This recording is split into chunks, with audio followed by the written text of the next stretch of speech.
Okay, so we are in the original edition of A Course in Miracles. We're in Chapter 4, Section 4, and it's called Love Without Conflict. And we are starting where we left off last week. And the paragraph that we're starting with says the upper level, let me find it again, okay. The upper level of the unconscious thus contains. So that's where we're starting at. We're starting in a few paragraphs into the section, Love Without Conflict. The class that we did last week, I titled it, Love Without Conflict? That was my, because this section really goes through an experience of love that is not ambivalent. Like the teacher asks us, you know, have you ever experienced a love without ambivalence? Have you ever experienced a love without fear? And this is why maybe you haven't ever experienced love without fear. And but here is the way to experience love without ambivalence. You know, love without also wanting to kill them sometimes. You know, have you ever loved somebody and not been angry with them or want to get rid of them at some point? And I don't mean get rid of them like mafia style. So not So, just want you to know that. It's a very interesting Course in Miracles teacher there. She's talking about like get rid of people like mafia style or, just like, general codependent style. Anyway, so we're in the paragraph, greetings. Hi, we're in the original edition tonight. Do you have the original edition? On my phone. On your phone? Okay, great. So we are in Chapter 4. Section 4, it's called Love Without Conflict, and we are about, how many paragraphs in? Let's see, 1, 2, 3, 6 looks like. Thank you. So about 6 paragraphs in, the upper level of the unconscious. Okay, so it was fascinating what we were talking about last week, where in the original edition, it talks a lot about the levels of the mind, in a very psychoanalytic kind of way, but more so. So it says that when we split from God, when we did that little detour into fear thing, that our minds split into levels. Okay, the separation is I'm separate, we're different from source, different from others, and then click, click, click, click, the mind fragments, the mind splits into levels. The levels that we split our mind into, according to this, is the superconscious and the unconscious and the middle level, which is like the decision maker kind of level, where the ego is censoring and choosing what goes into your awareness. So it's like in this model, the ego is the gatekeeper. And the ego is responding to the impulses from the superconscious, and it's trying to inhibit them and censor them. Okay? The ego is also responding to the impulses that come from the baser level, the unconscious, the baser instincts, the physical appetites. The ego is also inhibiting and censoring those impulses.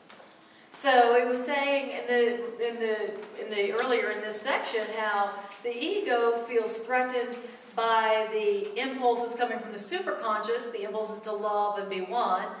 It also feels threatened by the baser instincts, the physical appetites. And the ego is afraid of both of those impulses from the higher and the lower mind, because the ego is afraid of being swept away by either one of them. But it says it's more afraid of the impulses that come from the superconscious. And so the ego has this job of censoring or inhibiting. Censoring or inhibiting. And he was saying, and it would say, I love that last sentence though, he says, but remember that even Freud told us that that, he says, however, as Freud correctly pointed out, what you have repressed can retain a very active life beyond your awareness. Okay? I thought that was very interesting. So apparently there is a bunch of stuff that I have, or my ego has repressed, that has maintained a very active life beyond my awareness. And that's how this section started. It talked about the kingdom that you also, that your soul has also created. You've created a world that your soul created with all your impulses to love and be one. There's a whole world out there that was created by your soul that's made up just of your loving thoughts. There's also another world that is actively living beyond your awareness of all the stuff that you have repressed, that your ego has repressed. It's interesting. You know, just because you choose not to look at it, just because you choose to project it and see it in someone else, or to not think about it, or to not feel it, doesn't mean that it isn't alive and well and having a very active life, right? And as a matter of fact, when you look at the world around you, it basically is all of our ego thoughts, all of our hidden ego thoughts that we've repressed, that is having a very active life beyond our awareness.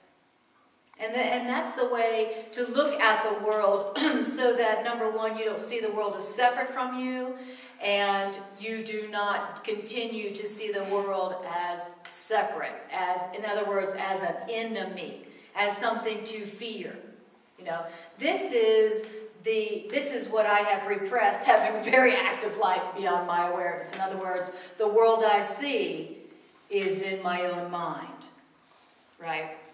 So anyway, that's a little bit about what we talked about last week. Now, it says something interesting about the unconscious. First, it says there's an upper level of the unconscious.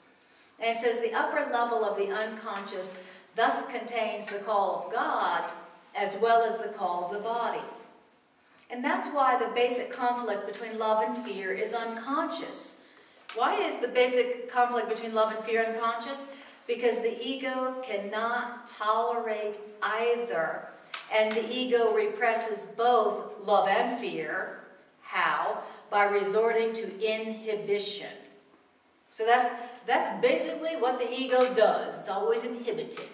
It's inhibiting what is, you know, the fear that you have. Oh, don't feel that, don't feel that, don't think that, don't remember that, don't think about that. Project that out. Inhibit, repress, censor, right? It's also doing the same thing with your higher mind, with the loving thoughts in your mind. Oh, don't think that, don't think that. You know what they'll think of you. You better not think that. You'll get hurt. Better not think that. You'll be vulnerable. People think you're weird. Because he says, what is it that, because the ego always resorts to inhibition. Isn't that interesting? So the ego is the inhibiting part. Okay? So when healing begins, it begins with a decision to disinhibit. In other words, to stop inhibiting. Stop inhibiting your ego thoughts. In other words, stop pretending that you have ego thoughts. Stop pretending that you don't have an ego. Stop pretending that stop pretending you don't have an ego. Don't inhibit your ego thoughts.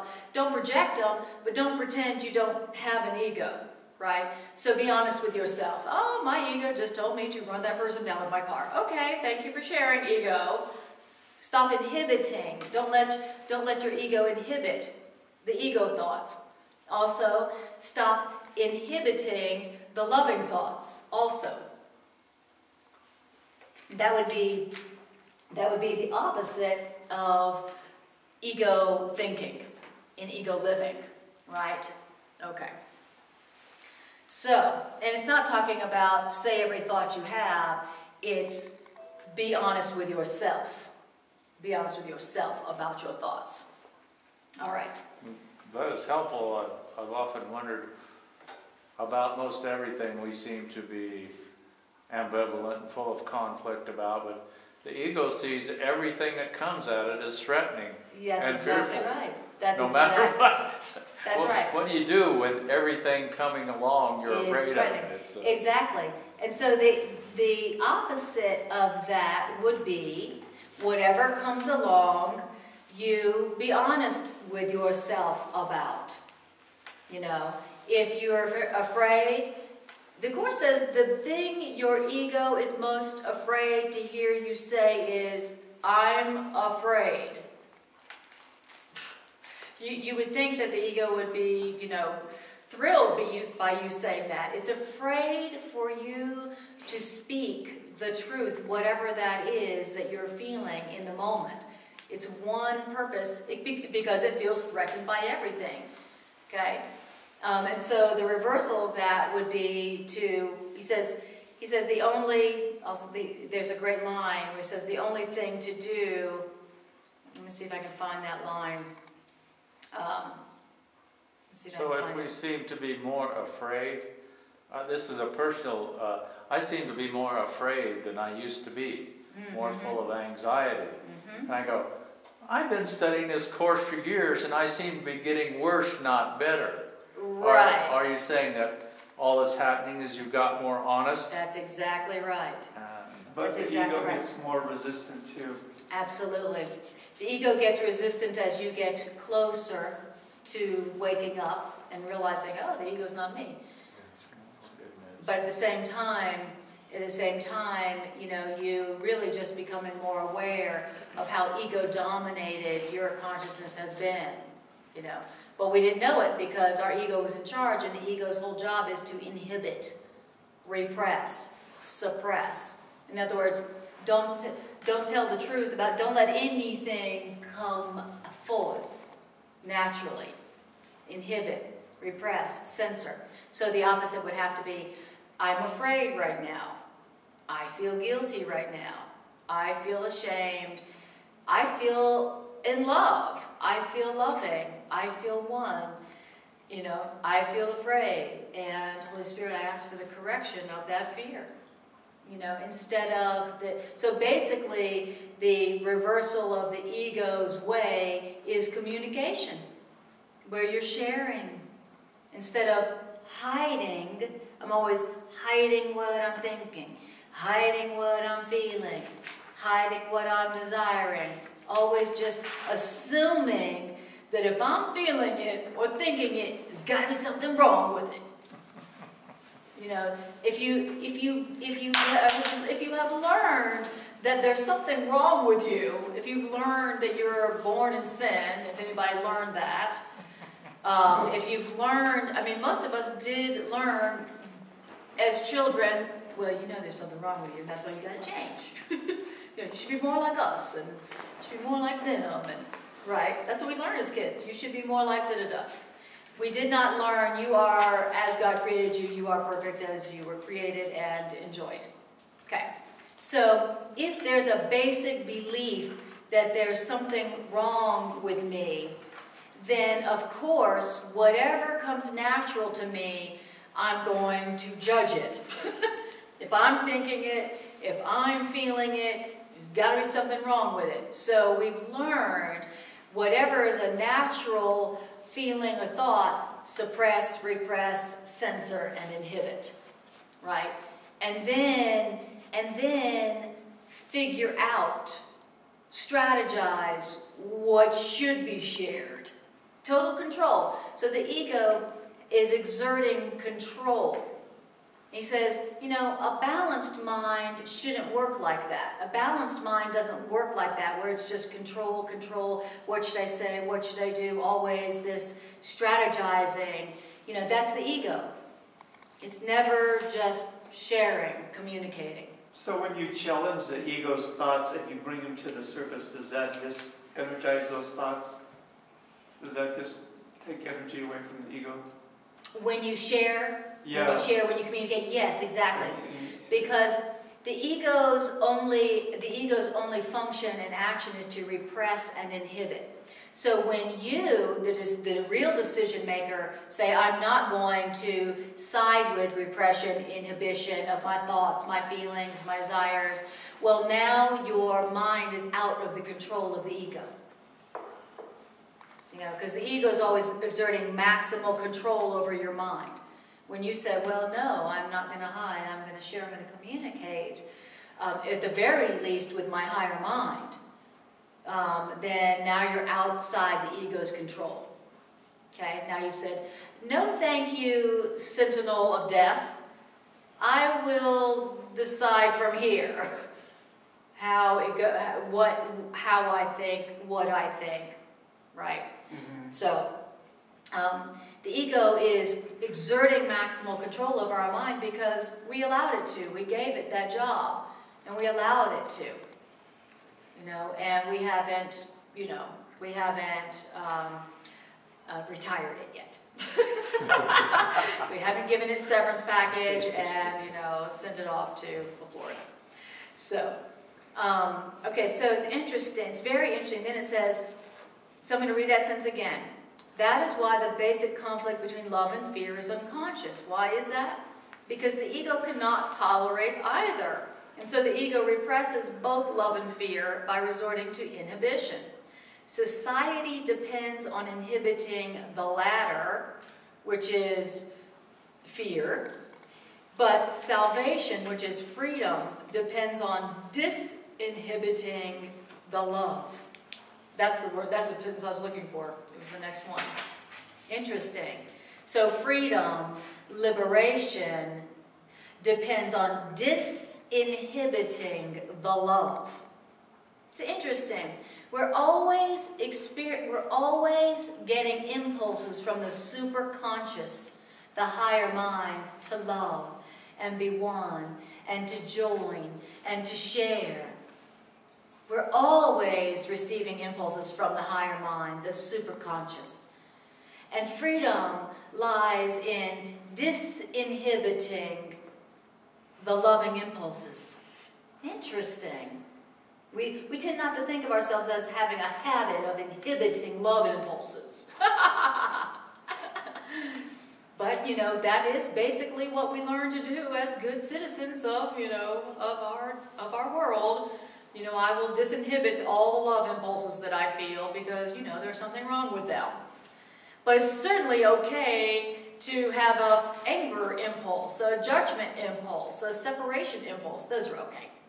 Those are socially acceptable. Okay?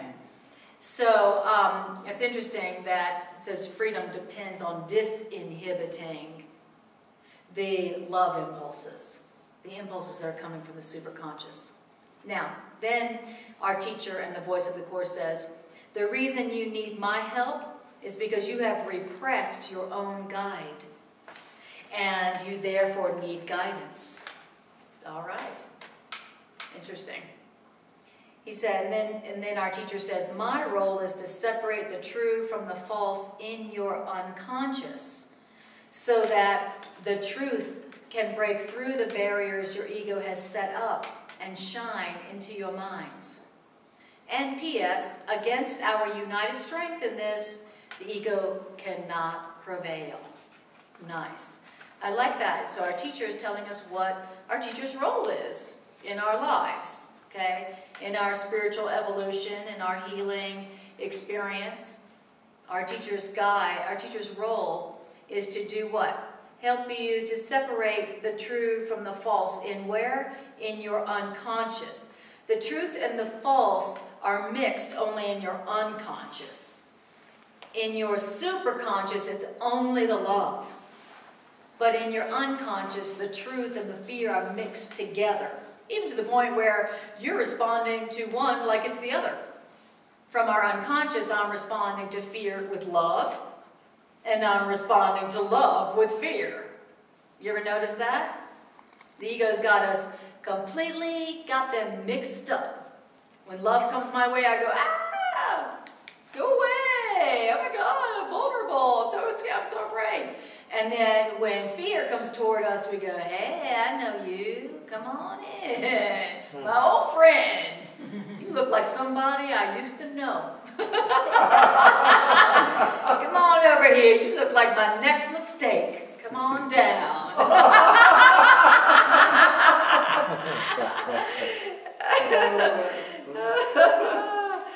And so, in the unconscious, our guide has got to do what? Got to separate the true from the false. So our guide will always be going, look, this is how you'll know a true thought. This is how you'll know a false thought. Okay? And as our teacher helps us to separate out the true from the false in our unconscious, then the truth can break through those inhibiting, repressing barriers that our ego set up, and the truth will then be able to shine in our minds. Okay? Now, when we have joined with our teacher in this goal, then guess what? The ego's inhibiting, repressing, censoring intent cannot prevail. And so we will experience those impulses from the superconscious. So, imagine how awesome those impulses. Imagine what happens within your own mind when you start disinhibiting those impulses from the superconscious. Just the thought that there's a superconscious part of my mind. What do you think is in there? What do you think those impulses are like? That's got to be some supersonic good stuff. Beautiful thoughts, powerful thoughts, inspiring thoughts, healing thoughts, joyful thoughts, fun thoughts, abundant thoughts, miraculous thoughts. are these thoughts, And they're all there. do I understand you that they are going to produce experience? Absolutely. Absolutely. They're not just a concept. They're going to actually make you feel adjoining. Absolutely. Exactly. Yeah. They are the thoughts that will have effects. All thoughts produce form at some level. The problem is that I've been allowing my mind to inhibit all those impulses from my higher mind and also from my lower mind. And yeah, society has depended on, inhibiting my baser impulses, but my freedom now lies in disinhibiting the loving impulses from my higher mind. Now, how does that occur? Well, I give my higher mind, my teacher, my internal teacher, permission to tell me the difference between the truth thoughts in my mind and the ego, the false thoughts in my mind, so that the impulses from my superconsciousness can break through and shine into my mind. Wow. Interesting. So in practicality, in a practical situation, that may look like in any situation where I am confused or not in peace, I would acknowledge I have an internal teacher, and I would say, please teach me what is the truth here and what's not true in this situation. In this conflict that I'm having with this person, or with my boss, or with my body, or with money, or with myself, I got all these conflicting thoughts going on. Now, one is I love this person, another one is I would like to strangle them, one is that I really appreciate this job, the other one is like I think I'm going to kill myself if I have to go in one more day. I've got all these conflicting thoughts about this situation. I'm not at peace, I'm in conflict. What does conflict mean?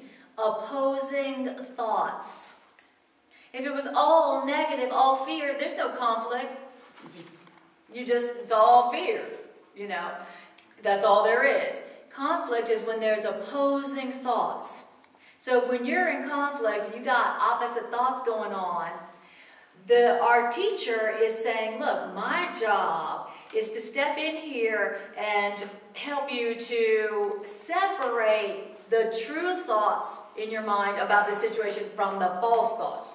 So our teacher comes in and goes, okay, You know the thoughts you have where you like to strangle them, and they're wrong, and they're the problem, and they're the ones doing it to you? You know those thoughts? Yes. Those are the false ones. Okay, thank you, teacher. Yes. I think when you're really sincere, like, one of the things I do, I'll say, like, Holy Spirit, help me to understand. Because I'm truly, like, not understanding something about myself. Yes. And it always happens where it will just unfold, and then I'll have an aha moment, and it'll be like, oh, now I get it, because the unconscious becomes conscious. That's right. That really is what, you know, that's one of the first parts of the spiritual evolution and journey, is where all the things that we've repressed and inhibited, we've allowed the ego to do that, we allow them to be disinhibited. And so that's why a lot of times when we get on the spiritual journey, or we take our first few steps in the right direction out of a painful situation, he says the first steps are the hardest. The first steps are the hardest. The beginning is the hardest. Why? Because the beginning means, look, all the things we've been inhibiting and repressing and censoring, they've got to come to the light of conscious awareness. And the Course says that a lot of people have died at this point in their journey. Because all of a sudden they see what they have been repressing and censoring and trying to hide from themselves and everybody else, and it's a little overwhelming. And the Course says that's why we're afraid to be quiet, and that's why we're afraid to look within. Because when you look within and you get quiet, then you know how hard it is to get a quiet mind? The reason is because you will see what you've been inhibiting and repressing and censoring and shoving down into the unconscious. We've been using the unconscious like a vault. The Course calls it a vault. We've been using our memory like a vault, right? When it starts to come up, the Course says that sometimes we feel so overwhelmed that we feel like we would like to rush to death by our own hand, only to then live on seeing that you can't kill yourself, right? Oh, damn, can't kill myself. There's been a lot of disappointed people who tried to commit suicide, only to, you know, dang, here I am. God, it really is true. Wherever you go, there you are. So, understanding that in the Course, as you know, it has saved my life many times. So I'm like, well, you know, I would kill myself, but I can't. So what else? So what else can I do? Okay. Oh, I think I'll study the Course. How about that? That was the best idea I ever had. Maybe I missed something, but why would you want to kill yourself? The reason that sometimes that someone might want to kill themselves, according to the Course, is that I was saying sometimes at the beginning of the journey from fear to love, okay? We are on a journey, right? The Course says we're on a journey through fear to love. That's our journey, okay? That's where we're going. That's the path. Okay. When you start on that journey through and out of the fear to love, the first part of that journey is where what is in has been shoved and repressed into the unconscious out of guilt and fear of the ego. It comes up. It has to come up to the light of the awareness. Why? So that your teacher can go, hey, that part's not true, that part is. That part's not true, that is. How can your teacher sort out the true and the false from your mind without the false coming up to your awareness? Now, as what you've repressed and suppressed comes up to your awareness, sometimes the Course says people have died at this point, whether by accident or by suicide, because when they saw what they had been trying to repress, which wasn't even true about them to begin with, but they didn't know that, then the Course says they would try to rush to death by their own hand, only to live on realizing you can't kill yourself, you can't be killed. Okay. So that's why some people might want to kill themselves, as they're making that progression through their fear to their love. Because of the nature of what they thought they were repressing. Exactly. Exactly. So when the stuff that you've been trying to hide from yourself, you know, all that stuff that I don't want to look at that. I don't think about that. Oh, that's, that's what we do with things that are not true, but we don't know they're not true because we haven't brought them to our teacher. Our teacher's job is to go, please bring to me what you believe. Please bring to me what you're thinking. Please tell me everything you're feeling and thinking right now, as ugly and as beautiful as it is. Please tell it to me so that I can help sort out what's true from what's false in your mind. Because when you let me do that, then what's true can break through and shine into your mind. But as long as you're trying to hide your ego thoughts, then the love impulses, the impulses from the higher mind cannot break through. Okay? You want to hide the fear, you also got to hide the love. That's the deal. That's the way it goes. So are those some of the barriers that he's Yes. referring to in the unconscious? Yes, those are the barriers. The impulse to hide. The next section, called the escape from fear, says the escape from darkness involves 2 stages. The first stage of the escape from darkness, or conflict, or pain, or suffering, is the realization that you cannot hide. You can't hide the ego. You can't hide. Okay? That's the first realization. That's the first stage of escape from darkness. Okay? And darkness is just a name for anything painful. The second stage is the realization that there was nothing that you could hide even if you wanted to. You can't hide darkness. You can't hide. And so the barriers that we've put in our mind that are keeping the higher impulses, the loving impulses, the lofty impulses from breaking through into our awareness is because we're trying to hide what we don't like about ourselves. And now, how is it that you break through those barriers? Well, the only way to break through those barriers, the things you're using to repress the love, is by allowing your teacher to go, please tell me about the things that you'd rather hide, so that I can tell you they're not true. That's the only way you can break through a barrier. You know, our teacher is trying to say, in your unconscious, I'm trying to teach you the difference between the true and the false, so that you can stop hiding it. Why do you need to hide it if it's not true? Why do you need to hide your self-hatred if it's not true? Why do you need to hide your judgments on yourself if they're not true?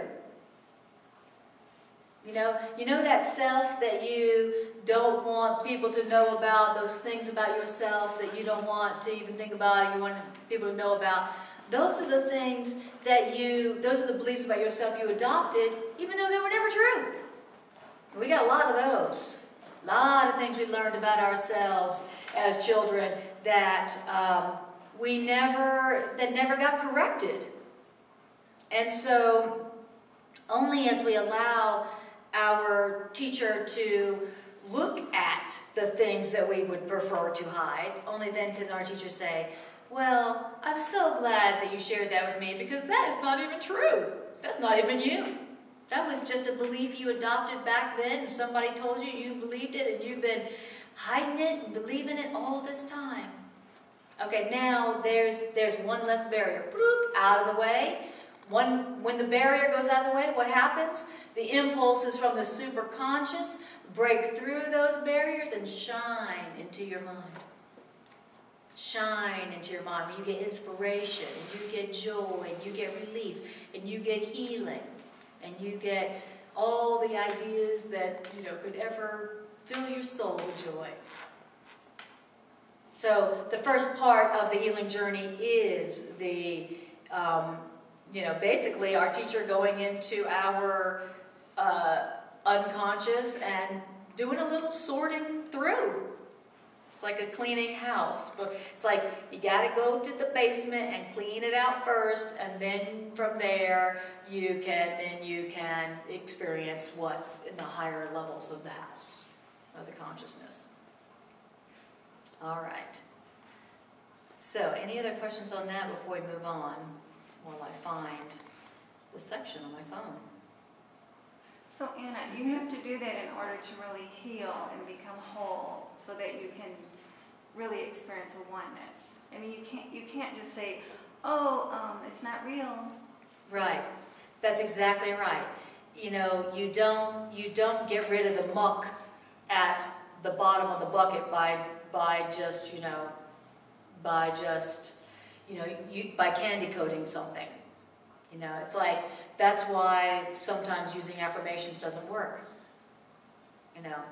That's why, just saying the truth without actually allowing your teacher to look in the muck, into what you've been hiding, often doesn't work. I've been saying those are my affirmations, but nothing's changed.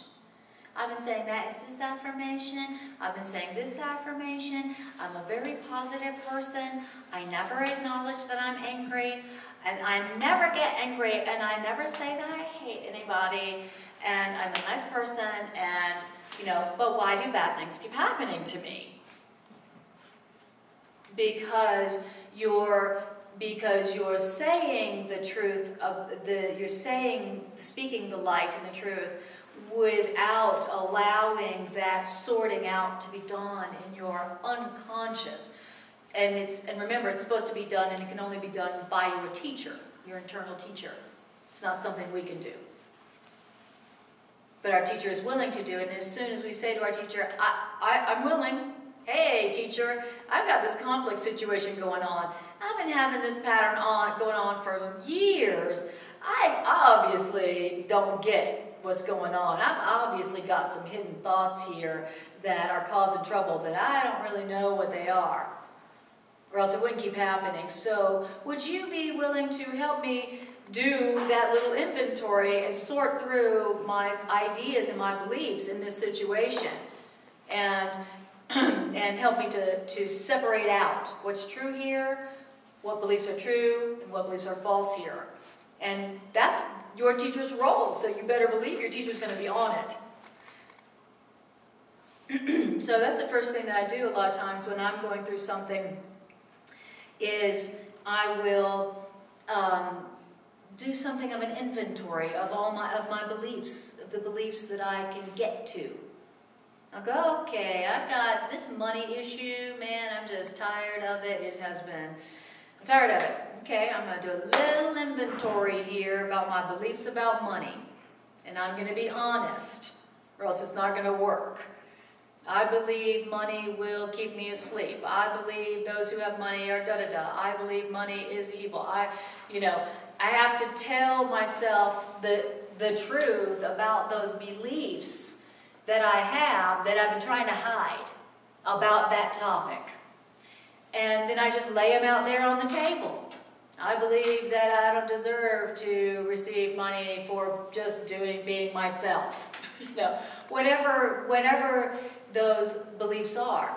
And then after I've done that inventory, I then do a prayer where I say, teacher, please look upon these beliefs and tell me the truth. Which of these beliefs are true and which are false? Please tell me the truth about this topic, right? And that's what enables our teacher to sort out the true from the false in our unconscious, so that the barriers to the impulses from the superconscious can come in and shine into our mind, meaning enlighten our mind. But most of us are too afraid to go into the shadow and look at the things that we've been trying to hide from ourselves, which typically is just our self-hating thoughts. So we have to embrace our darkness as much as we embrace our light. Exactly. but only with the guidance of our teacher. And the Course says, don't do that. That's not your role. Our teacher says, that's my role. You know, our job is just to open it up. Meaning, to me that means getting honest. Stop hiding, at least from yourself and from your higher mind for a little bit. You don't have to go around telling people, oh, I had a murderous thought today. You know, you don't have to tell other people about the thoughts that you would rather hide. Especially if you know they don't know the truth. Especially if they are still in denial about their thoughts. You don't have to do that. But don't hide it from getting honest means getting honest with yourself and your teacher. You know, and being willing to open up the unconscious. What is the unconscious? Well, it's the receptacle of all the things I'd really rather not talk about, or think about, or feel, and all the things that I don't want people to know about me, and all the things I don't want people to see about me, and all the things I'm feeling secretly guilty about, and trying not to think about. Okay? That is basically what we're talking about, the unconscious mind. You know, it's like our trash can. Okay, now, so yes, so it is the journey through fear to love, which this journey is.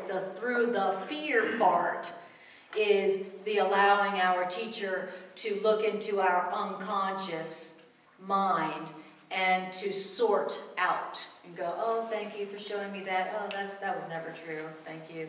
Oh, this one, that's true. You are very gifted at that. That one is true. You are good at that. Oh, this one, no, it never was true that you had something to be ashamed about. There's something wrong with you, so we throw that one out. That's the role of our teacher. And that's how the barriers, the blocks in our unconscious get removed. Wow. Yeah. And it can be scary, and that's why he says, don't do it by yourself. Don't do that by yourself. You know? As you spoke about those things, I didn't realize before that they become our thoughts and our beliefs. They become our identity. That's right. If I just write, I think this or I believe this, that wouldn't bother me at all. But really, that's right. I believe this thought about I am bad. Exactly. It's not just a thought. That's exactly right. I have adopted that identity. That's exactly right. I just finished this book. It's similar. It's called I Am. Mm-hmm. And he says your I Am statement is who you believe yourself to be. Exactly. And that I Am statement has power. Yes. The I Am, the first I Am is the thought, and I Am that I Am is the experience. That's right. So that thought, every time you have that thought, it goes forth and creates that experience. That's exactly right. And anything hidden is something that you will believe is you. But right? that's what makes it difficult. And that's what makes it a barrier. If you realize these are just thoughts and beliefs, and they're not you. Exactly right. That would make it a lot easier to bring them up. Because if you didn't believe that thought, why would you hide it? Or project it? Because projecting is just another way of hiding. Projecting is a way of taking it and storing it and hiding it in someone else's body. How convenient. I don't like this thought about myself. And so I am going to store it in your body and then attack you for it. That'll do it. That'll make sure that I never see it in myself again. Right? That's the function of projection. And that's the only reason why the ego wants a relationship. Would you please be my storage dump for all the things I don't want to look at in myself? Yeah, he says that every time the ego can confirm that thought and make you feel shame, guilt, or regret about it, then you feel unworthy. And that feeling of unworthiness goes out into the universe, yes. And that comes back and you repeat it again. Exactly, exactly. And anything I hide or repress, anything I allow my ego to hide or repress or inhibit, is going to turn into a barrier. And you know, you think of barrier, you think of something solid. It's like it takes shape, it takes form, it solidifies, right? And then it seems real. Well, no, it's not real. But until you go, I believe that I am messed up. I believe that something's wrong with me. I believe I don't deserve love. I believe I don't deserve to be abundant. I believe that unless I take love, I will never have it. Unless you say them and you allow your teacher to look at them, then they will remain like a barrier, like a solid thing. As soon as you say them and you allow your teacher to look at them, then they literally, of course, as they disappear in the twinkling of an eye, because they never were anything but a distortion.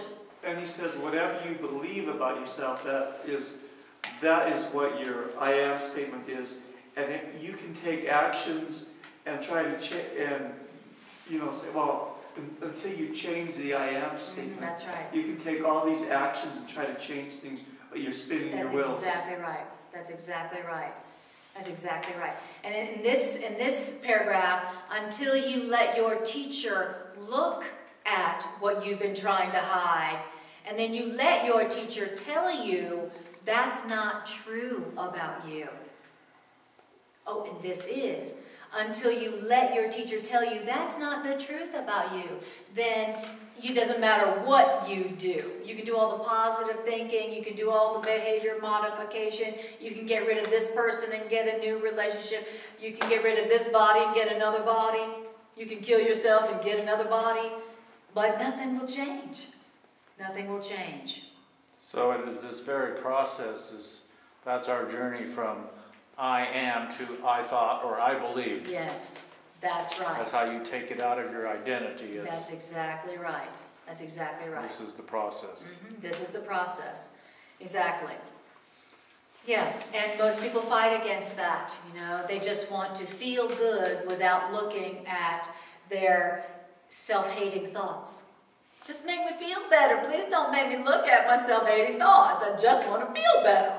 Well, when they ask us to bring it up, we're still in the I am. That's right. Belief system. Exactly. And it's not comfortable to let it come up. It's not comfortable to see all the lies that you have been believing and suffering from and protecting for so long. It's very tempting to think, dang, I am messed up.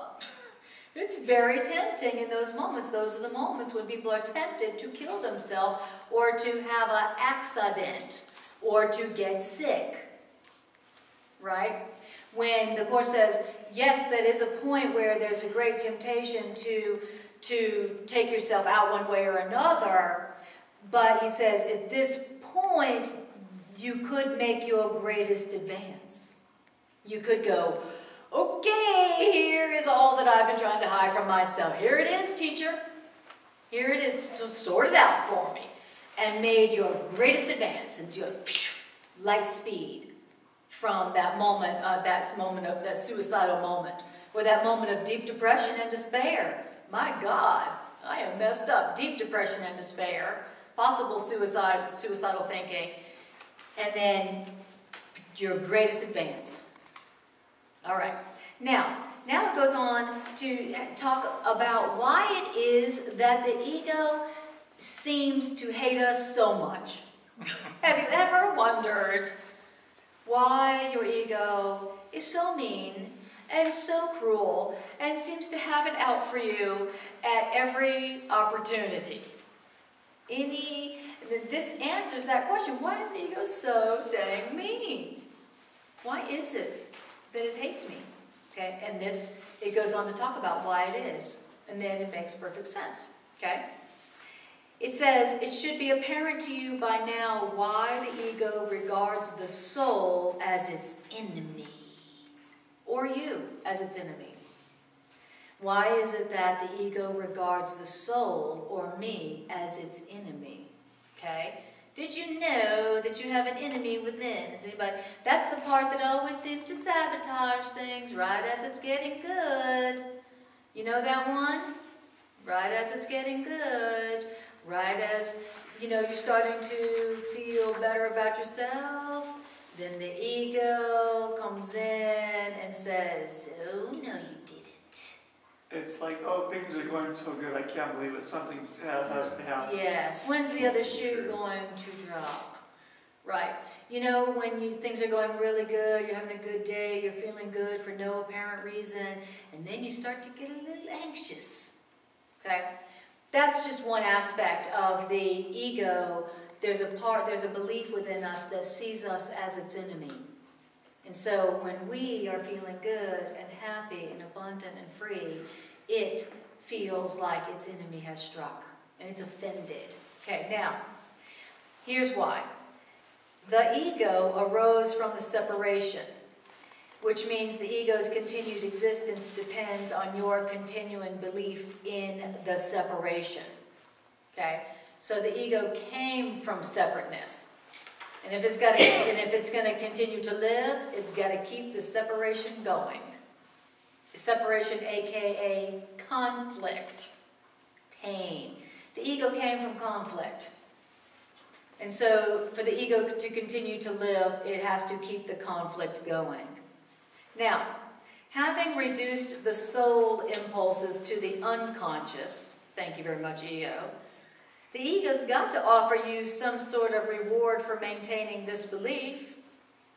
And all the ego can offer is a sense of temporary existence. What's that? Oh, that's a life that begins with the ego's own beginning, birth, and ends with the ego's own ending, death.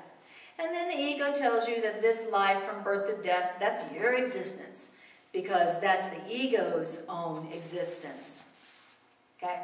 So that's what the ego has reduced all of your what impulses? The ego has reduced all of your soul impulses to the unconscious. Thank you very much, ego. But it's got to offer you some kind of reward to do that, or else you'd say, hell no. No, thank you. I like those soul impulses. You're not going to have me reduce those soul impulses to my unconscious with something good in return. And so the ego goes, oh, I got something for you.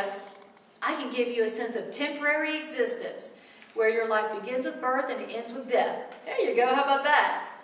And we're so crazy, we said, all right, that sounds like a good deal. Sure, that sounds great. Okay? Then it says, against this sense of temporary existence, the soul offers you the knowledge of permanence, which means unshakable being. Oh, ego offers me an existence begins with birth and ends with death. Very temporary, very short existence, as compared to what the soul offers me, which is a sense of unshakable being and impermanence. I am permanent. I have an unshakable being. Wow. Those are the two things that I'm being offered. One by the ego. One is like, I can offer you a short life. How about that? Okay. And the ego's like, and then the soul is like, well, I offer you the knowledge of impermanence and unshakable being. A being that can't be hurt, that can't be killed, that is eternal. Wow. He says, no one who has experienced the revelation of this unshakable being can ever fully believe in the ego again. In other words, how can the ego's meager offering to you prevail against the glorious gift of God? All right. Okay. So a lot of this is all tied together. It just occurred to me, you can't have a belief in loss without a belief in time. That's right.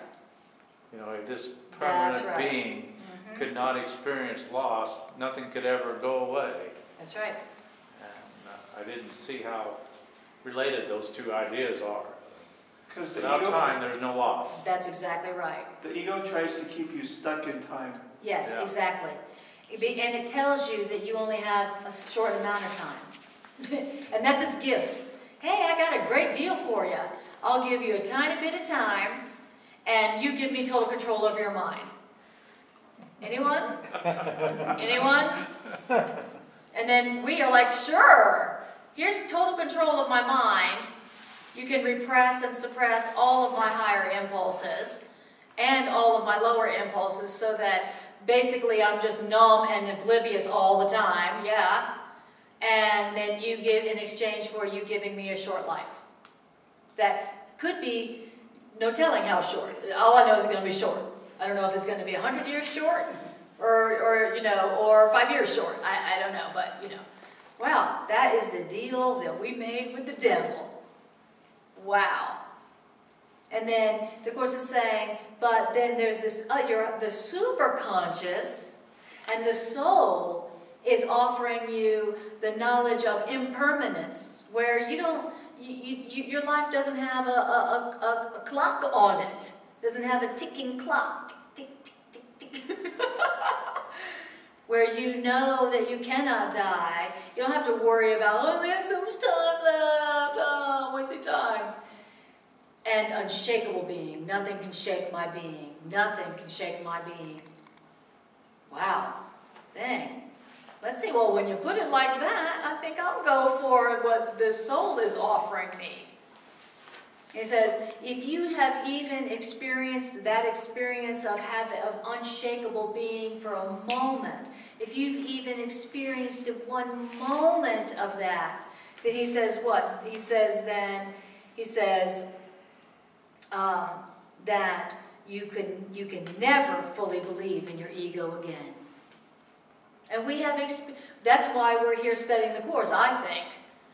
Because we've all had that little tiny little glimpse of a moment when we experienced the unshakable being that lives within us, that is us. Because our soul is offering us that all the time.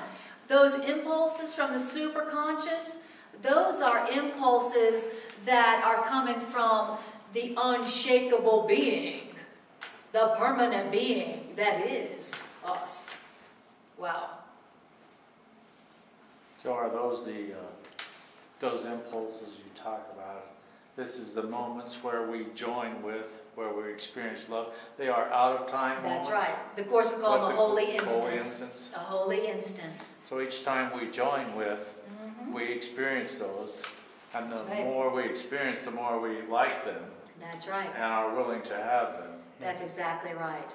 Which is why the ego has to always see differences in everything and everybody, because things have to be the same before they'll join.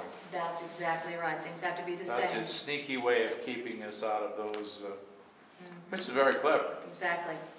You know, and it's good, you know, it's always good to be reminded about, you know, what the ego's saying, what it's doing, you know. The ego is the ultimate con man. And I mean the shadiest, and the shiftiest, and the slimiest. I mean, you know, anything you've ever heard about a shifty, slimy con man, that's like they ain't got nothing on the ego. You know, and the ego is just like, the ego came up and gave us the crappiest deal that was ever offered, ever in existence. I will give you an experience of a very short life, that you will always have to be afraid of how short it may be. And that's all you got. You know, when it's over, game over, too bad. Sorry if it wasn't as long as you'd like. In exchange for total control of our minds, where it's determining what comes into our conscious awareness. And we took that deal. And then, now, if you can remember to see the ego like that as it is, then when your ego speaks to you, then you will not listen. Or you may hear it, but you're not going to side with it. You'll say, no, thank you. No, thank you. I see what you're offering. No, thank you. Right? So it's good to hear about the con man that is the ego, the parasite that is the ego. Yeah, maybe it's not comfortable to look at it, and part of us is like, this book is so negative. That's a lot of people's complaint about A Course in Miracles. It's so negative. I don't like it. I would rather think positive, and then explode.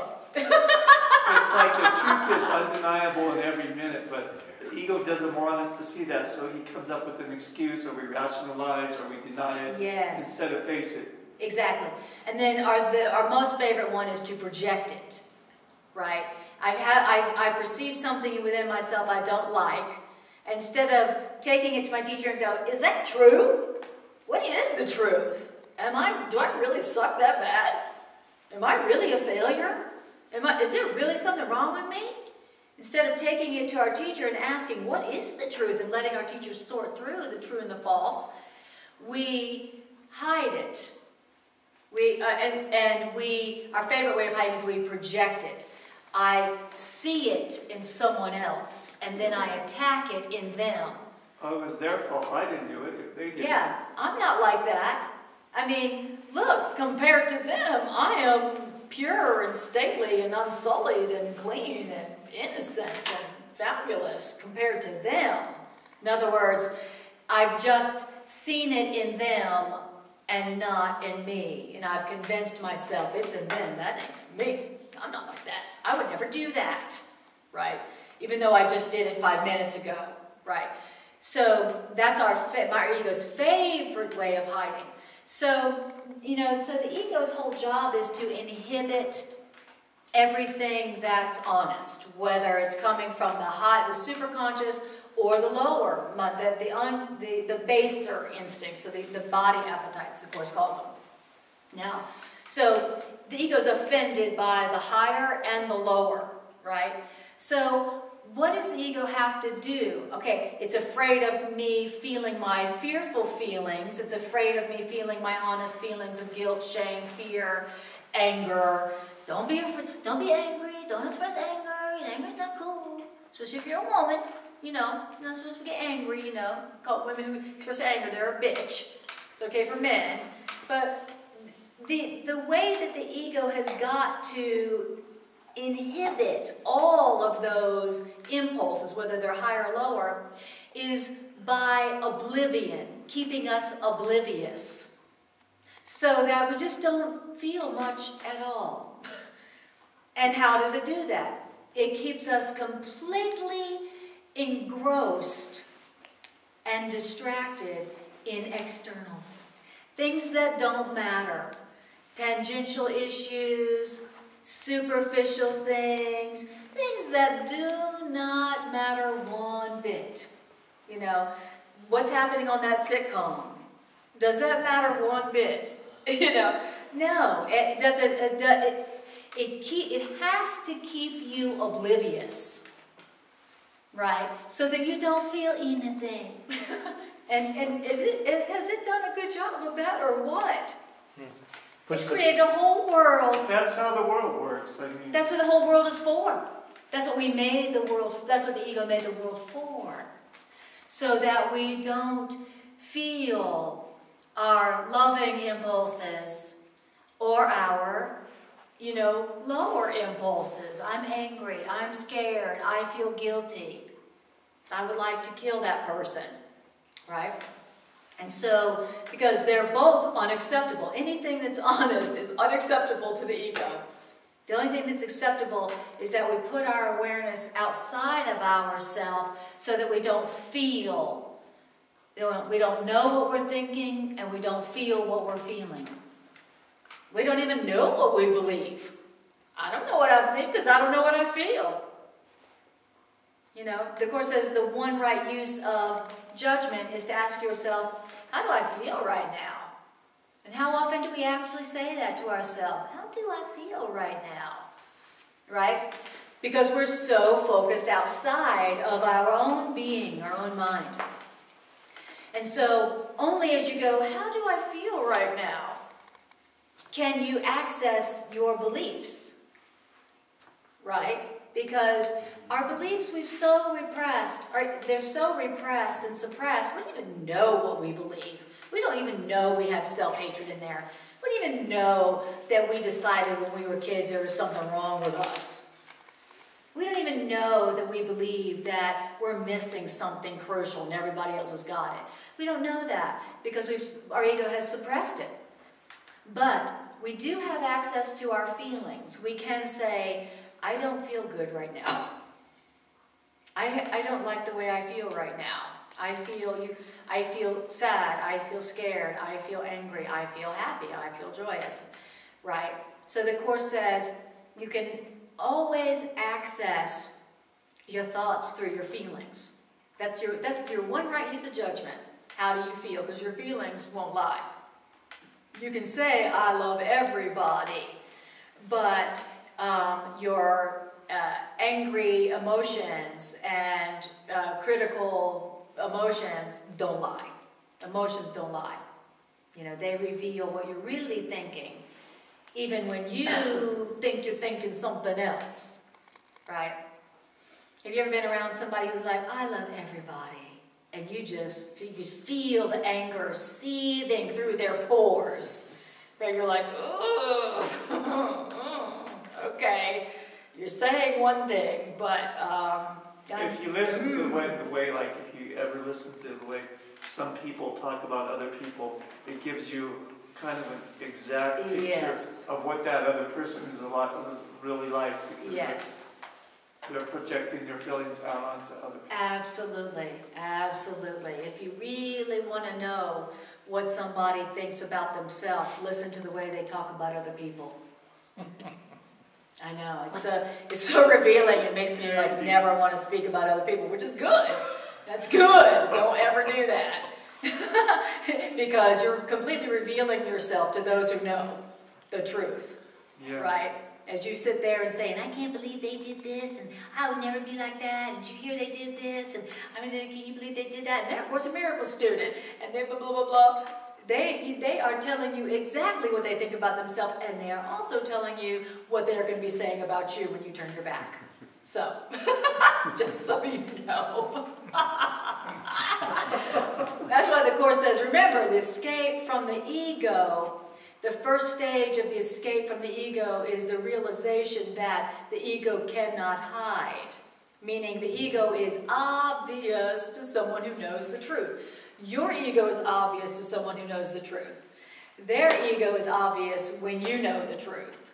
You know, you're not gonna, if you have whatever your thoughts and feelings are, you can't hide them. You can think you do, but you're only hiding them from yourself. But you are not hiding them. Because every thought produces form at some level. There is no thing that you are thinking that is not expressing itself outward. Nada. Zero. Can't do it. Why? Because darkness cannot hide. The ego cannot hide. Neither can love. When a thought is born, the thought extends. That is the nature of thought. So all that whole desire and intent to hide, that belief that I can hide and the desire that I can hide, that's what's keeping me in darkness. That's what's keeping my ego in charge and in control of my mind and my life. And so, that is the first stage in the journey through fear to love, is like, okay, I can't hide these thoughts anyway. I may as well be honest, at least with myself and my teacher, my healer. So all of our thoughts that go out and produce things, our beliefs are thoughts as well, right? That's right, yes. That is why we have to bring them up and undo them. Exactly. Else they will keep doing that. That's exactly right. Creating out here in our world for us the things that we denied because we never brought it up. Exactly. And the good news is that you don't have to do 25 years of deep, intense, expensive psychoanalysis to find out what you believe. All you have to do is go, how do I feel right now? And I don't feel very good. Okay, well then we know that you've got some false beliefs in there. We know that there's some attack thoughts in there. We know that there's some self-hatred thoughts in there. So that's how we know. So how about we just go, okay, tell me what your ego's thinking right now. That's not very positive. Are Course in Miracles teachers, are Course in Miracles people supposed to say what their ego's telling them right now? Doesn't seem very spiritual. Well, actually it is. Yeah, actually it is. Okay. And it is a fabulous exercise. Okay, I'm just now going to say exactly what my ego's telling me right now, that my ego would rather you not hear. Or I'm going to say what my ego's telling me right now that I don't want to say to anybody, so I'm going to write it on this paper. And then I'm going to burn it. Right. Or say it to someone you trust. Because that is the only way that those beliefs and thoughts can come to the light to be judged as true or false by our teacher. And only then can the real thoughts that are in our mind, listen, all the thoughts of God are also in our mind. Every thought of God is also in our mind. Who knew? Who knew that all those thoughts are there? Geez, I would have never guessed. Why? Because they're behind all the barriers that you put up to the things you're trying to hide that aren't even true and never were anyway. Wow. So like he says, when you allow your teacher to sort out the truth from the false in your unconscious, meaning the things you would hide, then the impulses from the higher mind, the superconscious, can break through the hiding barrier and enlighten your mind to the point where you realize, wow, the thoughts of God really are in my mind. Oh my God, I have a super brain in me. I have a genius in me. That's a beautiful and profound moment when you realize there is a genius in your own mind, a real deal genius of the highest order. Wow, who knew? And I thought I was such a dunce, because that's kind of what I was told. Because you know what people tell you about yourself, right, when you don't agree with them when you're a child? They say, what is wrong with you? Are you stupid? Are you stupid? Are you an idiot? Wow.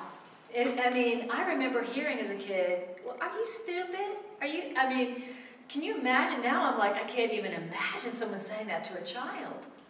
But most of us heard that at some point as a child. This like, well, are you stupid? Right? So we have grown up believing that we're stupid. Well, because I didn't agree with, who was in charge, I'm stupid, So, but the truth is that behind those beliefs that were stupid is the superconscious and all the thoughts of God waiting to be had by us, waiting to be experienced. And I don't know about you, but I would love to experience a genius in me. I really would. That would be a nice change of scenery. Where I experience myself and I appreciate that there is a genius in me, and I get to enjoy it and use it and share it with others and bless others with it, and then live the life of a happy and loving genius. That's what I would like to experience. You also see that and recognize that in other people as well. Absolutely. Absolutely. Absolutely. And so, yeah, so unleash your inner genius by getting honest about your evil ego. Right? Stop trying to hide it. Stop trying to pretend that you don't have an ego just like everybody else. There's no reason to hide the ego. My ego is exactly like your ego is exactly like you. There's one, remember it says in here, the ego.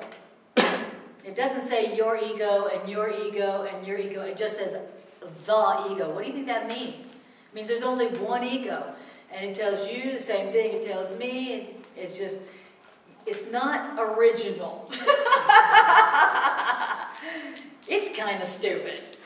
It tells everybody the same thing, hoping that nobody, gets hip to it and goes, wait a minute, whoa, how could that be true? So, and this course is a genius, it's a curriculum from a genius.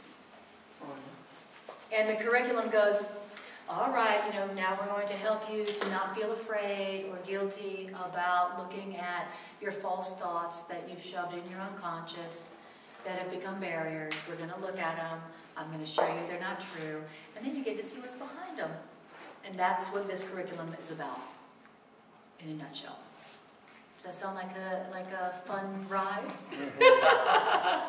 All right. So now we're going to do our financial expression of appreciation. Thank you for your expressions, your financial expressions of appreciation. This is part of what I do for a living and how we support this wonderful, miraculous gift of a teaching center. So, I do Miracle Psychotherapeutic Sessions, and these are sessions, the one-on-one sessions that I do with people, also with couples and families as well, where I take the principles of the course and apply them to whatever issues that you need a miracle in. I'm also a professional counselor, so I integrate my professional counseling skills with the Course in Miracles principles. So, go to my website, kujawa.com, to find out more about my holistic counseling practice. And don't forget, all my classes are on YouTube for free. And I am continuing to read the course. I have on my YouTube channel the Lullaby Course videos. And on the Lullaby Course videos, all I'm doing is reading the course to some beautiful music. And these Lullaby Course videos are literally my medicine bag and my medicine cabinet. Whenever I need a miracle or I need some healing and I need some peace, I turn one on. And since I have a smartphone, I have access to my YouTube channel wherever I have, wherever I can use my phone. So I just wanted to tell you that there is that available for you, and they're free. They are very, very powerful healing tools. And just listening to the course with music and being read by somebody who's been studying and teaching it for almost 30 years, just letting the ideas in is so powerful. It is one of the most miraculously healing things that I've ever allowed for myself. And I hear other people reporting the same thing for years that I've been doing that. So just know that those are available. And, if you're ever in ego crisis and you're so insane you can't pick up the book to read, which, I'm sure we've all experienced that. If you can't even pick up the book to read, turn one on and just listen to it. Go take a bath, go take a walk, go get in bed and just listen, okay? And if you really want these ideas to get in past the barriers, the inhibiting barriers of the ego, listen to them while you sleep. That is really sneaky. So he was like, hey, I can't defend against it if you're listening to it while I'm sleeping. So just a little trick there. So now we're going to do the integration meditation. And the purpose of this is just to use the ideas, to take some of the ideas that we've heard and use them in something that's current, something that's practical. So what I want you to do is close your eyes and just tune into how you feel right now.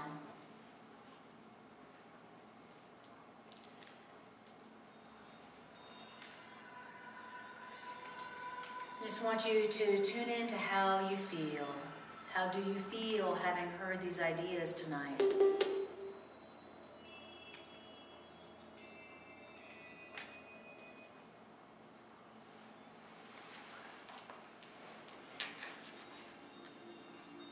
How do these ideas feel in your mind, in your body, in your emotional nature?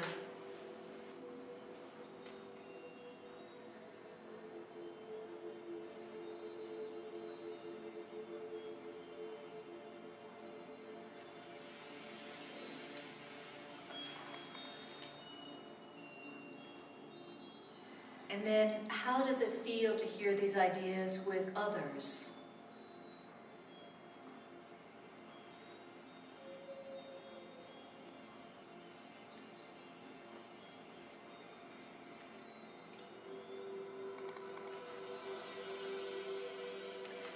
Okay.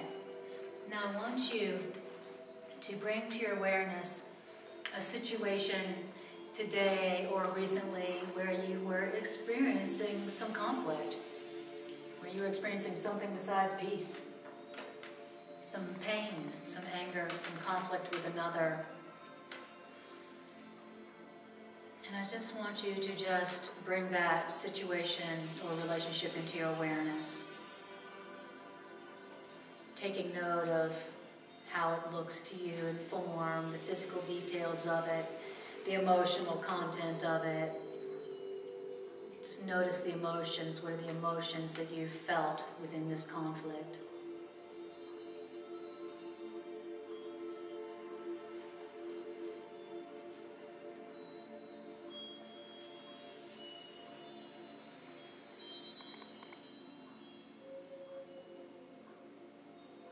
And then I want you to ask yourself, in this situation or relationship, what is it that I'm feeling or have been feeling?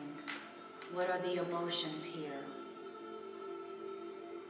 Emotions like sadness, anger, hate, love, fear, shame, guilt. Emotions, feelings.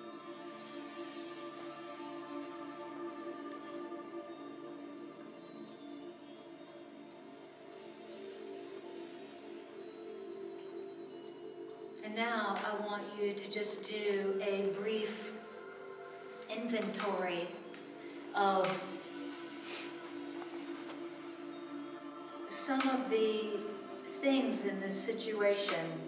What is it in, I want you to ask yourself this question, what in this situation, what is this situation, what is it revealing to me? What beliefs or thoughts is this situation revealing to me that I have been trying to hide from myself, or that I didn't know I was thinking or feeling?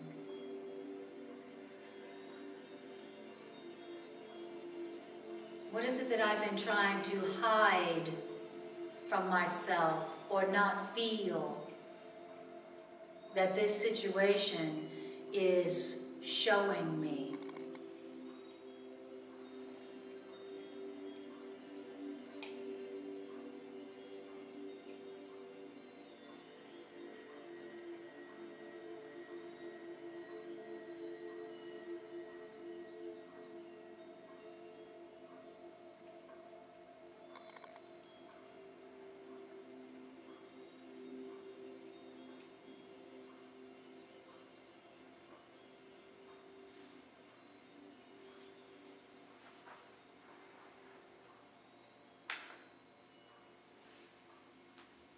What is this situation or relationship conflict showing me about myself that I haven't wanted to look at or feel?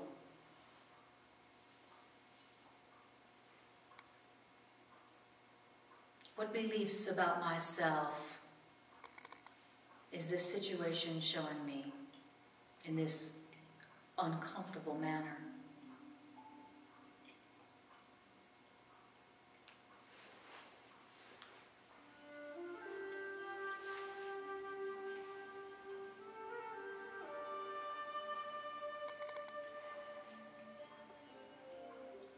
Beautiful.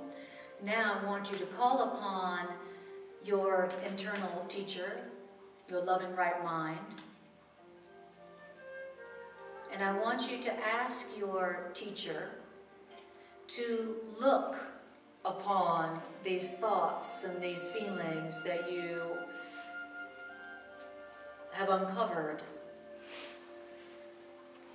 And I want you to ask your teacher to show you which one of those are false and which are true, if any. Teacher, what of my beliefs in this, the situation is revealing, which of them are true, which of them are false? Show me the truth here about myself.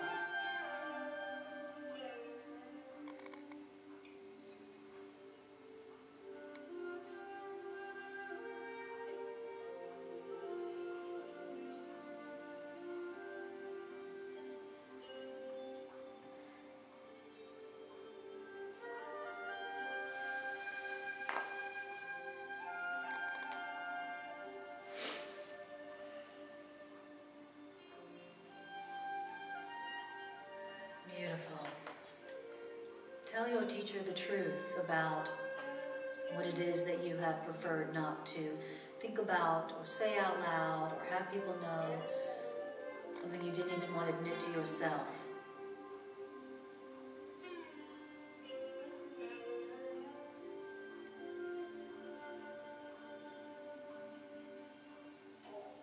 And then ask your teacher to show you the truth.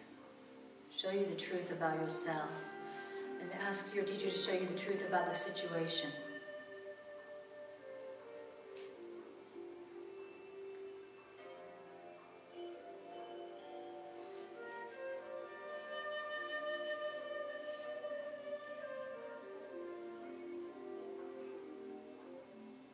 Teacher, please correct these false beliefs. These beliefs that are hurting me.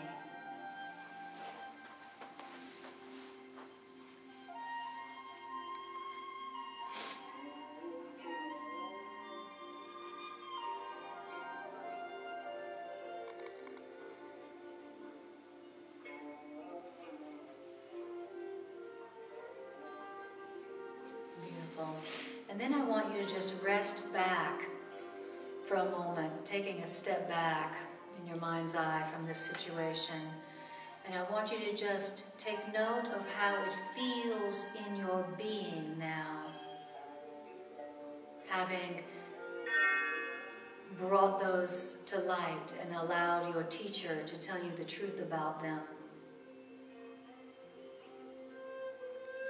And then now, in this space of openness and this space of light where nothing is hidden,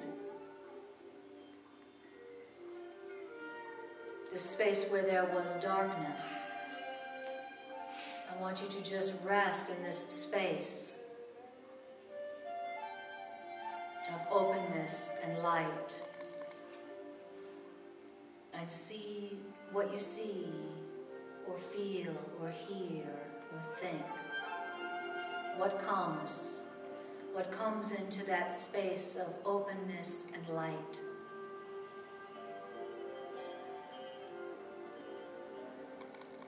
When you are no longer hiding what was never true, what's there now?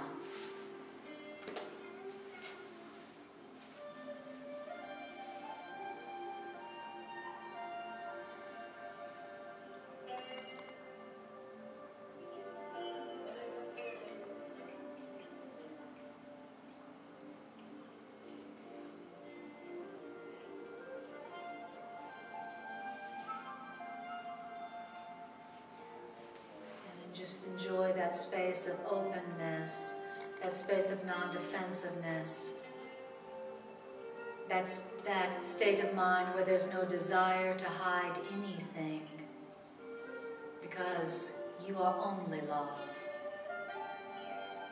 and there is only love.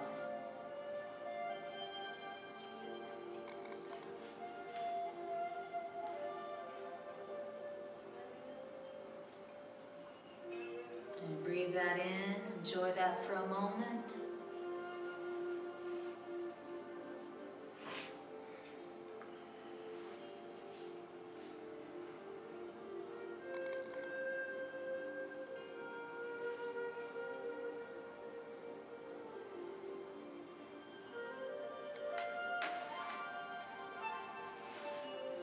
Beautiful. And then when you're ready, just bring your awareness back to the room and back to your body. All right. Thank Let's you. say amen. Thank you, guys. Yay, yay. Thank you for helping me to hear these ideas. Thank you for helping me to practice these ideas. Thank you for helping me to strengthen them in my own mind, which happens when I share them. Thank you, thank you, thank you. You give me the greatest gift. Give me the greatest gift. Thank you. All right. See you next time I see you.